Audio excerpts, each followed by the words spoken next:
ఉన్న బంగారాన్ని విడిపించి ఆ రోజు ఆన్లైన్ రేటుకే మేము కొంటాం. Sharma gold company. నమస్కారం, సుమన్ టీవీకి స్వాగతం. ప్రస్తుతం మనతో పాటు ఉన్నారు ప్రముఖ జ్యోతిష్య శాస్త్ర పండితులు బ్రహ్మశ్రీ నందిబట్ల శ్రీహరి శర్మ గారు. గురుగారు నమస్కారం. వాగర్థావివ సంపృక్తౌ వాగర్థ ప్రతిపత్తయే జగతః పితరౌ వందే పార్వతీ పరమేశ్వరౌ.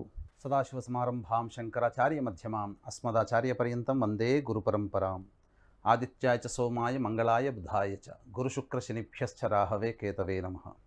గురుగారు, జూన్ 6వ తారీఖున పంచగ్రహ కూటమి ఉంది కదా, ఇలా 5 గ్రహాలు ఒకే స్థానంలోకి రావటం వల్ల రానున్న రోజుల్లోని ప్రపంచవ్యాప్తంగా ఎటువంటి సంఘటనలు చోటు చేసుకునే అవకాశాలు ఉన్నాయి? గ్రహకూటమి ఇది సాధారణంగా ఏర్పడేటువంటిది. గ్రహకూటములు గ్రహాలన్నీ కూడా సంచారం చేస్తున్నప్పుడు గ్రహ గతుల రీత్యా కొన్ని రాశుల్లో ఒకటి కంటే ఎక్కువ గ్రహాలు కలిసినప్పుడు ఆ కూటమి ప్రభావము ప్రపంచవ్యాప్తముగా ఉంటుంది. అందుకనే గమనించినట్లయితే పూర్వకాలంలో రాజులు అనేటువంటి వాళ్ళు ఇటువంటి గ్రహకూటములు ఏర్పడినప్పుడు పండితులను పిలిపించుకొని ఈ గ్రహకూటమి వలన ఎటువంటి అరిష్టయోగములు ఉంటాయి, ఎటువంటి సమస్యలు ఉంటాయి, ఎటువంటి లాభములు ఉంటాయని తెలుసుకొని అరిష్టయోగాలు ఉన్నప్పుడు ప్రపంచ శాంతికి, ఆ దేశ శాంతి కోసమై కొన్ని యజ్ఞయాగాది క్రతువులు అనేటువంటి వారు నిర్వహించేవాళ్ళు. తద్వారా దేశము సుభిక్షంగా ఉండేటువంటిది. అయితే ఇప్పుడు గమనించుకున్నట్లయితే ఈ యొక్క గ్రహకూటమి ప్రభావం ఏ ఒక్క వ్యక్తికో సంబంధించిందో లేకపోతే ఏ దేశానికి సంబంధించిందో కాదు, ఇది ప్రపంచవ్యాప్తముగా ఉన్నటువంటి మానవాళికి సంబంధించినటువంటి అంశము. కాబట్టి సాధారణంగా అసాధారణమైనటువంటి పరిస్థితులు ఏర్పడినప్పుడు ఈ గ్రహకూటములు అనేటువంటి ఉండడం, తద్వారా దాని యొక్క ప్రభావము గ్రహకూటమి కంటే ముందు కానీ గ్రహకూటమి తర్వాత కానీ ఏర్పడేటువంటి అవకాశాలు ఉంటాయి. కాబట్టి మనం గమనించుకున్నట్లయితే పాస్ట్ లైఫ్ చరిత్రను కనుక మనం గమనించుకున్నట్లయితే కరోనా ఏర్పడడానికంటే ముందు గ్రహకూటమి ఏర్పడడం, అలాగే శని వక్రీకరించి ఉండడం, గురువు అతిచారంతో ఉండడం, ఈ విధంగా ప్రజలు ఆహాకారములు చేస్తూ మరణిస్తారు అని చెప్పేటువంటి సందర్భంగా వచ్చింది. కాబట్టి కరోనా అనేటువంటిది చాలా విశ్వవ్యాప్తంగా ఏర్పడి ప్రజలందరూ కూడా నష్టపోయారు. అలాగే ఇక్కడ సహజముగా గ్రహకూటములు అనేటువంటి ఏర్పడతాయి. కానీ ఈ యొక్క జూన్ 6వ తారీఖు రోజున ఏర్పడేటువంటి గ్రహకూటమి ప్రభావము చాలా ప్రత్యేకమైనదిగా చెప్పవచ్చు. ఎందుకనంటే సాధారణంగా ఏదో ఒక తిథిలో ఏర్పడితే ఈ యొక్క జూన్ 6వ తారీఖు రోజున గ్రహకూటమి యొక్క ప్రభావము అమావాస్య రోజున ఏర్పడుతుంది. వైశాఖ మాసము అమావాస్య రోజున ఏర్పడుతుంది. కాబట్టి ఈ అమావాస్య రోజున ఏర్పడుతున్నటువంటి దానికి ఈ యొక్క ప్రభావం ఎక్కువగా ఉంటుంది. అంటే ఏ విధమైనటువంటి ప్రభావం ఉంటుందంటే సాధారణంగా మనం గమనించుకున్నట్లయితే మనఃకారకుడైనటువంటి చంద్రుడు పూర్తిగా కనిపించకుండా ఉంటాడు. చంద్రుడు ఎక్కడికి పోడు సైన్స్ ప్రకారం, కానీ చంద్రుడు కనిపించకుండా ఉంటాడు, రవి మాత్రమే ఉంటాడు. అంటే దాని అర్థము మనఃకారకుడైనటువంటి వాడు చంద్రుడు, ఓషధులకి కారకుడు చంద్రుడు. కాబట్టి ప్రజలందరూ కూడా ప్రపంచవ్యాప్తంగా ప్రజలందరూ కూడా అన్రెస్ట్తో బాధపడతారు. ప్రపంచవ్యాప్తంగా మానసికమైనటువంటి ఇబ్బందులు ఉంటాయి. అంటే ఏంటి? ప్రశాంతత లోపిస్తుంది మనుష్యులలో.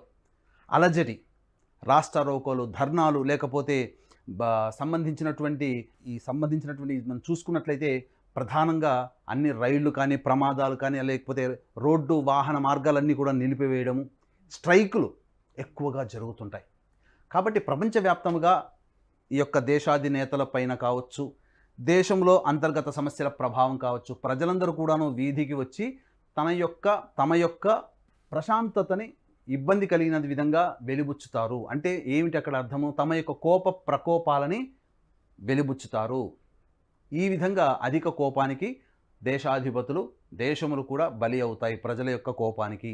ఇది మనం గ్రహకూటమి ప్రభావంలో చూసుకోవచ్చు. అయితే ప్రపంచవ్యాప్తంగా ఈ యొక్క గ్రహకూటమి అనేటువంటి ప్రభావం చూసుకున్నట్లయితే వృషభ రాశిలో ఏర్పడుతుంది పంచగ్రహ కూటమి 5, 6, 7 తారీఖుల్లో. ఎందుకంటే అమావాస్య 5వ తారీఖు రోజున సాయంత్రం 7:57 ప్రారంభమై అమావాస్య 6వ తారీఖు సాయంత్రం 6:10 అంతమైపోతుంది.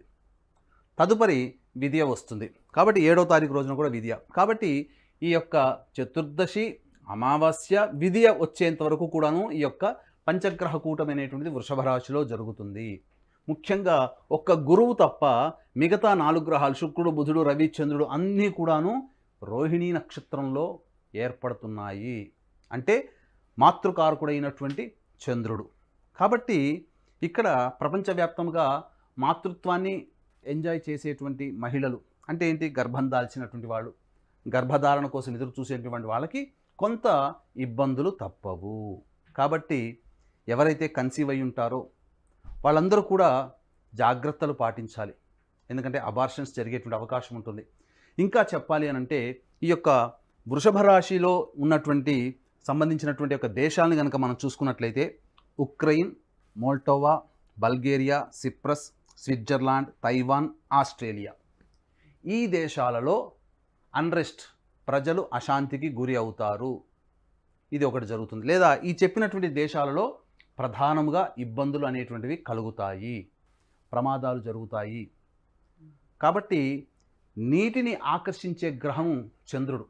కాబట్టి ఈ యొక్క దేశాలలో సంబంధించి సునామీ హెచ్చరికలు రావచ్చు. అలాగే ఈ యొక్క గ్రహాలన్నీ కూడా చూసినట్లయితే మీకు ఈ 5 గ్రహాలు వృశ్చిక రాశి మీద దృష్టి. ఇక శని 10వ దృష్టితో వృశ్చిక రాశి మీద, కుజుడు 8వ దృష్టితో వృశ్చిక రాశి మీద. కాబట్టి వృశ్చిక రాశి కూడాను ఎఫెక్ట్ అవుతుంది. ఈ వృశ్చిక రాశిలో ఏ దేశాలు ఉన్నాయండి? Azerbaijan, Turkey, Indonesia, Iran, Afghanistan, Switzerland, Hungary, Cuba, Norway, Cambodia, Algeria, Egypt, Morocco, Tunisia. ఈ యొక్క వృషభ రాశి మరియు వృశ్చిక రాశిలో కామన్గా చూసినట్లయితే స్విట్జర్లాండ్ అనేటువంటి దేశం కూడా ఉంది. కాబట్టి స్విట్జర్లాండ్కి సంబంధించినటువంటి ఆ దేశానికి సంబంధించినటువంటి ఆర్థిక మూలాలు దెబ్బతినే అవకాశాలు ఉంటాయి. లేదా ఇప్పటి వరకు కూడాను నల్లధనమంతా దాచిపెట్టుకునేటువంటిది ఏంటి? స్విట్జర్లాండ్ దేశం. కాబట్టి తమ యొక్క సంబంధించినటువంటి మినిట్స్లలో అంటే తమ రూల్స్ అండ్ రెగ్యులేషన్స్ స్విట్జర్లాండ్ దేశం కొంత మార్చుకునే అవకాశాలు ఉంటాయి ఆర్థికపరమైనటువంటి లావాదేవీలకి సంబంధించి. ఈ చెప్పినటువంటి దేశాలలో చూసుకున్నట్లయితే వృశ్చిక రాశి మోస్ట్ ఎఫెక్టెడ్ రాశి అని చెప్పి మనం చెప్పుకున్నాం కదా, అందులో ఇరాన్ కూడా ఉందండి. అంటే నేను ఇంతకుముందు మనం చెప్పుకున్నట్టుగా ఈ పంచగ్రహ కూటమి ఏర్పడడానికంటే ముందు, ఏర్పడిన తర్వాత కూడా మనం లెక్కలో తీసుకోవాలి. ఇరాన్ అధ్యక్షుడు హెలికాప్టర్ ప్రమాదంలో మరణించాడు కదా. అంటే మనము ఈ జ్యోతిష శాస్త్రం అనేటువంటిది ఉత్త బూటకము అని అంటుంటుంటారు చాలామందిలో, కానీ ఇది ఒక సైన్స్ అనేటువంటి విషయాన్ని గమనించుకోవాలి. కాకపోతే జ్యోతిష శాస్త్రాన్ని మన జీవితానికి ఎదుగుదలకి ఏ విధంగా తోడ్పాడవుతుందనే విషయంలోనే దృష్టిలో పెట్టుకొని అనే కోణంలోనే మనం చూసుకున్నట్లయితే మనకు జ్యోతిష శాస్త్రం ఎంతో అద్భుతమైనటువంటి ఫలితాలను ఇస్తుంది. వృశ్చిక రాశికి సంబంధించినటువంటి దేశాల్లో ఇరాన్ ఉన్నది. ఈ ఇరాన్ అనేటువంటి దేశాధ్యక్షుడికి ఇబ్బంది కలిగింది, మరణించడం జరిగింది. ఇంకా చూసుకున్నట్లయితే వృషభ రాశిలో ఉక్రెయిన్ అనేటువంటిది కూడా ఉందండి. కాబట్టి ఇప్పుడు మనము ఆ రోజే చెప్పుకున్నాం, 2022లోనే చెప్పుకున్నాం, ఈ యొక్క సంబంధించినటువంటి రష్యా ఉక్రెయిన్ మధ్య జరిగినటువంటి యుద్ధము ప్రశ్నశాస్త్రం వేసుకొని చూసినప్పుడు ఇది నిరంతరాయంగా కొనసాగుతుంది తప్ప ఆగదు అని చెప్పి మనం చెప్పుకున్నాం ఇదివరకటి వీడియోల్లో. ఇప్పుడు వృషభ రాశిలో ఉక్రెయిన్ దేశం కూడా ఒక దేశం భాగం అవ్వడం, ఈ కారణం చేత ఇప్పుడు ఉన్నటువంటి పరిస్థితులకి ఉక్రెయిన్ కూడా మోస్ట్ ఎఫెక్టెడ్ కంట్రీ అవుతుంది. అంటే ఏం జరుగుతుంది? పూర్తిగా ఆ సంబంధించినటువంటి ఉక్రెయిన్ దేశం ఓడిపోవచ్చు, హ్యాండ్సప్గా చేతులు వదిలేయచ్చు, లేకపోతే ఆర్థిక మూలాల్లో ఉక్రెయిన్ కూడా ఇబ్బందులు గురయ్యేటువంటి అవకాశం ఉంది. లేకపోతే ఇంకా చెప్పాలి అంటే ఇక యుద్ధాన్ని కొనసాగించలేక సంధి చేసుకునే అవకాశాలు కూడా ఈ యొక్క పంచగ్రహ కూటమి తర్వాత ఏర్పడేటువంటి మార్పులుగా మనం గమనించుకోవచ్చు. ఇక చూసుకున్నట్లయితే ప్రధానంగా సహజ భచక్రం అనేటువంటిది మనకు తెలుసు. రాశి చక్రంలో మొదటి రాశి మేషము నుంచి చూసుకున్నట్లయితే 8వ రాశి వృశ్చిక రాశి అవుతుంది. అష్టమ భావం ఏం చెబుతుందండి? ఆయుష్కు సంబంధించినటువంటిది, రహస్యముకు సంబంధించినటువంటిది, అలాగే పరిశోధనలకు సంబంధించినటువంటిది. ఈ యొక్క పంచగ్రహ కూటం వల్ల ఏర్పడేటువంటి ఒక అద్భుతమైనటువంటి యోగం ఏమిటంటే మనిషి ఆయుష్కు సంబంధించినటువంటివి ఏదైతే అంతర్గతమైనటువంటి విషయాలు ఉంటాయో ఆ అంతర్గతమైనటువంటి విషయాల మీద పరిశోధనలు చేసేటువంటి శాస్త్రవేత్తలు అద్భుతమైనటువంటి విషయాన్ని కనుగొంటారు. మానవుడి ఆయుష్ పెంచడానికి సంబంధించినటువంటి విధానాలు రూపొందించబడతాయి ఈ యొక్క పంచగ్రహ కూటమి ప్రభావం తర్వాత. లేకపోతే మానవుడిని అతి భయంకరంగా పీడిస్తున్నటువంటి వ్యాధికి సంబంధించినటువంటి వ్యాధి నిరోధించేటువంటి మాత్రలు కానీ మందు కానీ కనిపెట్టడం జరుగుతుంది. మానవుడి జీవితాన్ని సమూలంగా నాశనం చేసే వ్యాధి యొక్క అంతానికి ఈ యొక్క పంచగ్రహ కూటమి ప్రభావంలో ఏర్పడేటువంటి ఒక మంచిగా కూడా మనం చెప్పుకోవచ్చు. కాబట్టి ఏ రకంగా చూసినప్పటికీ కూడా ఈ సంబంధించినటువంటి దేశాలలో అన్రెస్ట్ అనేటువంటిది ఏర్పడుతుంది. అంతేకాకుండా గమనించుకున్నట్లయితే మన దేశం ఏం కూడా తీసిపోదండి. కాబట్టి మన దేశంలో మనం చూసుకున్నట్లయితే ఈ యొక్క వృషభ రాశిలోనే, వృషభ లగ్నంలోనే మన దేశానికి స్వాతంత్రం అనేటువంటిది వచ్చింది. కాబట్టి మన దేశం కూడా మోస్ట్ ఎఫెక్టెడ్ కంట్రీ కూడా అవ్వచ్చు. ఇక గమనించుకున్నట్లయితే ప్రధానంగా చూసుకుంటే ఈ సంబంధించినటువంటిది ఈ యొక్క ఇన్ని దేశాలపైన ఎఫెక్ట్ ఉంటుంది అని చెప్పారు కదా, అందులో భారతదేశం అయితే కనిపించడం లేదు. సో భారతదేశంపై ఎలాంటి ఎఫెక్ట్ ఉంటుంది? ఈ యొక్క పంచగ్రహ కూటమి ప్రభావం వలన మనకు ప్రధానంగా ఇబ్బందికర పరిస్థితులు అనేటివి ఎదురవుతాయి. కాబట్టి దీన్ని దృష్టిలో పెట్టుకొని జూన్ 6వ తారీఖు రోజున వైశాఖ అమావాస్య శని జయంతి అని చెప్పడం జరుగుతుంది. ఈ శని జయంతి సందర్భంగా మా పీఠమాధ్వర్యంలో ఈ యొక్క ప్రపంచ శాంతి కోసమే నవగ్రహ హోమం, శనీశ్వర హోమం, అఘోర పాశుపత మంత్ర హోమం మరియు ఆరోగ్యానికి, విద్యకి, వివాహానికి సంబంధించినటువంటి హోమాది కార్యక్రమాలు కేవలం 1200 రూపాయలకి మా పీఠమాధ్వర్యంలో మీ గోతనామాలతో చేయించడం జరుగుతుంది. కాబట్టి అవకాశం ఉన్న వాళ్ళు కార్యక్రమ తదనంతరం కాంటాక్ట్ చేసి పూర్తి వివరాలు తెలుసుకోవచ్చు. భారతదేశం మీద ఖచ్చితంగా ఎఫెక్ట్ ఉంటుందమ్మా.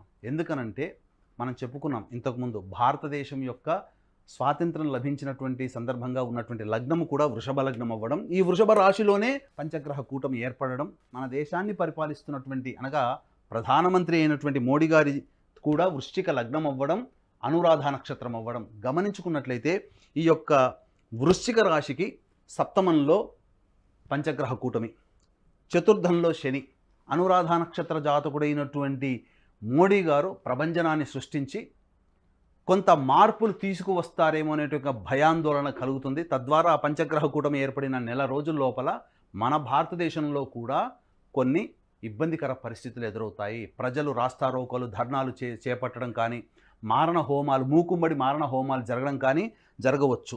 అయితే మనం గమనించుకున్నట్లయితే మేషరాశికి సంబంధించింది మనది బాంబే. మన దేశ ఆర్థిక రాజధాని బాంబేగా పేర్కొంటున్నాం. కాబట్టి కొంత ఆర్థికమైనటువంటి లావాదేవీలలో కొన్ని ఇబ్బందులు అనేటువంటివి ఏర్పడతాయి ఈ యొక్క పంచగ్రహ కూటమి ప్రభావ తదనంతరం. మోసాలు కానీ, ముఖ్యంగా కేతుగ్రహ ప్రభావం కాబట్టి సైబర్ మోసాలలో అతిపెద్ద భారీ మోసాన్ని మనం ఈ యొక్క పంచగ్రహ కూటమి తర్వాత ఏర్పడే అవకాశాలు ఉంటాయి. ఇక వృషభానికి చూసుకున్నట్లయితే పూణే నగరం. కాబట్టి పూణే నగరం కూడా కొంత ప్రభావానికి గురవుతుందని చెప్పవచ్చు. కాబట్టి అందులో ఆ పూణే నగరంలో ఏదైనా కానీ ప్రజలకు సంబంధించింది కావచ్చు, మానసికమైనటువంటి ప్రశాంతతను కోల్పోవడం కావచ్చు, ఇలా జరగవచ్చు. అయితే మిథున రాశి అనుకున్నట్లయితే ఢిల్లీ. కాబట్టి ఈ ఢిల్లీ అనగా మిథున రాశికి వ్యయ స్థానంలో పంచగ్రహ కూటమి. కాబట్టి ఢిల్లీలో అత్యధికమైనటువంటి ప్రశాంతతని కోల్పోతుంది అని చెప్పవచ్చు. దీనికి గల కారణాలు కూడా చూసుకున్నట్లయితే ఈ పంచగ్రహ కూటమికి ఏర్పడుతున్నటువంటి ముందుగానే ఢిల్లీ పరిపాలించే వ్యక్తి జైలు పాలవ్వడం, జైలు నుంచి బయటికి రావడం, తద్వారా కొన్ని సంఘటనలు జరిగేటువంటి అవకాశాలు కూడా ఎఫెక్ట్ అవుతుంది. ఇక గమనించుకున్నట్లయితే కర్కాటక రాశిలో బెంగళూరు. ఇక్కడ చూసుకున్నట్లయితే కర్కాటక రాశి కాబట్టి బెంగళూరులో సంబంధించి లాభస్థానం, కర్కాటక రాశి లాభస్థానంలో సంబంధించినటువంటిది పంచగ్రహ కూటమి ఏర్పడడం. కాబట్టి చారిత్రాత్మకమైనటువంటి నిర్ణయాలు తీసుకొని బెంగళూరు నగరం కూడా అభివృద్ధి చెందుతుంది. అనేక రంగాలలో ఆర్థికపరమైనటువంటి లావాదేవీల్లో బెంగళూరు నగరం అభివృద్ధి చెందుతుందని చెప్పవచ్చు. కాకపోతే అక్కడ ఇంకా ఈ సంబంధించినటువంటి బాధాకరం, కర్కాటక రాశి అంటే అన్ని లాభంలో ఉన్నాయి కాబట్టి లాభం అనుకుంటారు, కానీ బాధక స్థానము కర్కాటక రాశికి లాభస్థానము. కాబట్టి మనుష్యులు బాధపడేటువంటి సంఘటనలు కర్కాటక రాశిలో ఉన్నటువంటి నగరం బెంగళూరు కాబట్టి ఆ బెంగళూరు నగర చుట్టుపక్కల ప్రాంతంలో మనుషులు బాధపడే సంఘటనలు ఎక్కువగా చోటు చేసుకుంటాయి. ఇక గమనించుకుంటే సింహరాశికి చూసుకుంటే హైదరాబాద్. కాబట్టి ఈ సింహరాశికి సంబంధించినటువంటి హైదరాబాద్ అనేటువంటి ప్రాంతం కూడా మంచిగా చక్కగా ఉద్యోగ అవకాశాలు బాగా పెరుగుతాయని చెప్పవచ్చు. ముఖ్యంగా గమనించుకున్నట్లయితే ఇక్కడ వృద్ధులకి పెద్దపీట వేసేటువంటి అవకాశం, కొన్ని మార్పులు చేర్పులు జరిగేటువంటి అవకాశాలు ఉంటాయి, స్కీములు రావచ్చు. ఇక చూసుకున్నట్లయితే ఇక కన్యా, కోల్కతా. కాబట్టి ఇక్కడ ప్రధానంగా ఈ కన్యా రాశిలో ఉన్నటువంటి రాష్ట్రం కోల్కతా. కాబట్టి జరిగేటువంటిది ఏంటంటే అష్టమ స్థానంలో ఈ యొక్క శని ప్రభావము కుజుడు కంట్రోల్లోకి వచ్చేసేసింది. కాబట్టి ఇక్కడ ప్రధానంగా కొంత చెదురుముదురు హింసాత్మక సంఘటనలు జరిగి కొంత 144 సెక్షన్ కానీ ఇంకా బాగా ఎక్కువైతే రాష్ట్రపతి పాలన విధించే అవకాశాలు కానీ ఏర్పడబోతాయి. ఇక తులారాశికి సంబంధించి చూసుకుంటే షిల్లాంగ్. ఇక వృశ్చిక రాశికి సంబంధించి చూసుకున్నట్లయితే చెన్నై. వృశ్చిక రాశి ప్రధానంగా జల సంబంధమైనటువంటి రాశి కాబట్టి సముద్ర తీర ప్రాంతంలో ఉన్నటువంటి రాజధాని చెన్నై కాబట్టి సముద్రపరమైనటువంటి అలలతో కానీ, లేకపోతే సునామీలు కానీ, లేకపోతే భయంకరమైనటువంటి తుఫాను ప్రభావంతో చెన్నై నగరం ఇబ్బంది పడుతుంది ఈ యొక్క తదనంతరం, పంచగ్రహ కూటమి తదనంతరంగా జూన్ 6వ తారీఖు తర్వాత. ఇక ధనుస్సు రాశికి సంబంధించి చూసుకున్నట్లయితే కేరళ. కాబట్టి ఈ కేరళలో కొత్త వైరస్లు కనుగొనడం కానీ లేకపోతే ప్రధానంగా శత్రు సంబంధం అనగా 2-3 వర్గాల మధ్యన ఇబ్బంది పడేటువంటి అవకాశాలు ఈ యొక్క కూటమి తర్వాత కేరళలో సంఘటనలు చోటు చేసుకుంటాయి. ఇక మకరానికి సంబంధించి చూసుకున్నాం సూరత్, ఇక కుంభానికి చూసుకుంటే జైపూర్, మీనానికి చూసుకున్నట్లయితే గైతరత్ర. ఇవన్నీ కూడాను మోస్ట్ ఎఫెక్టెడ్ స్టేట్స్గా మన ఇండియాలో చెప్పుకోవచ్చు. ఏది ఏమైనప్పటికీ ఈ యొక్క పంచగ్రహ కూటమి ప్రభావం వలన మనకు ప్రధానంగా ఇబ్బందికర పరిస్థితులు అనేవి ఎదురవుతాయి. కాబట్టి దీన్ని దృష్టిలో పెట్టుకొని జూన్ 6వ తారీఖు రోజున వైశాఖ అమావాస్య శని జయంతి అని చెప్పడం జరుగుతుంది. ఈ శని జయంతి సందర్భంగా మా పీఠమాధ్వర్యంలో ఈ యొక్క ప్రపంచ శాంతి కోసమే నవగ్రహ హోమం, శనీశ్వర హోమం, అఘోర పాశుపత మంత్ర హోమం మరియు ఆరోగ్యానికి, విద్యకి, వివాహానికి సంబంధించినటువంటి హోమాది కార్యక్రమాలు కేవలం 1200 రూపాయలకి మా పీఠమాధ్వర్యంలో మీ గోతనామాలతో చేయించడం జరుగుతుంది. కాబట్టి అవకాశం ఉన్నవాళ్ళు కార్యక్రమ తదనంతరం కాంటాక్ట్ చేసి పూర్తి వివరాలు తెలుసుకోవచ్చు. గురుగారు, పంచగ్రహ కూటమి వల్ల ప్రపంచవ్యాప్తంగా ఏ దేశాలు ఎఫెక్ట్ అయ్యే ఛాన్స్ ఉంది? ముఖ్యంగా భారతదేశంపై ఎటువంటి ప్రభావం ఉండే అవకాశం ఉంది? ఎలాంటి సంఘటనలు చోటు చేసుకుంటారనే విషయాన్ని తెలియజేసినందుకు ధన్యవాదాలండి. సర్వం శ్రీ ఉమామహేశ్వర పరబ్రహ్మార్పణమస్తు.